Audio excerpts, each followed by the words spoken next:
Do you think the time has come, real estate brands, or that they need to be very careful in terms of abiding the rule system, regulation systems? This is a fast track mechanism.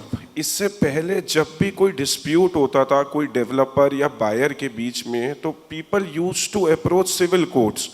Civil court में आज एक case को decide करने का timeline कम से कम 5 साल है, उसके बाद उस ऑर्डर की एग्जीक्यूशन का टाइमलाइन कम से कम 5 साल है।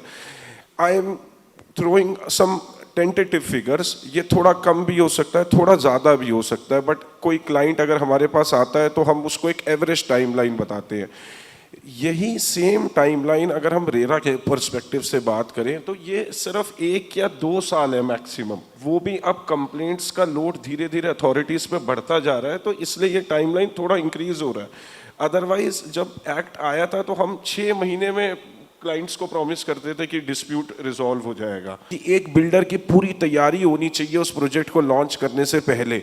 ऐसा ना हो कि मैं होम बायर्स का पैसा इकट्ठा करूं और उस पैसे का पूरी तरीके से प्रोजेक्ट में यूज ही ना कर पाऊं। ये रजिस्ट्रेशन का ऑब्जेक्टिव था।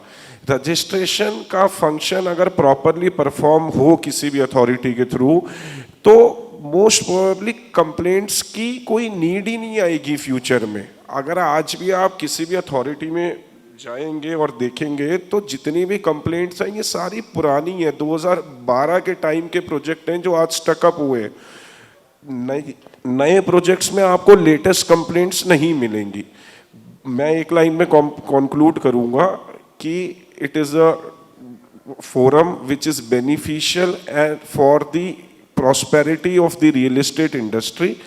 होम बायर्स के लिए ये कहूँगा, कोई भी प्रोजेक्ट आप खरीदने जाएं तो डेफिनेटली चेक करें वो रेरा में रजिस्टर्ड है या नहीं है। रजिस्टर्ड है तो उस रजिस्ट्रेशन सर्टिफिकेट को अच्छे से पढ़ें। कोई प्रॉब्लम आए तो हेजिटेट ना करें रेरा में कंप्लेंट फाइल करने से पहले।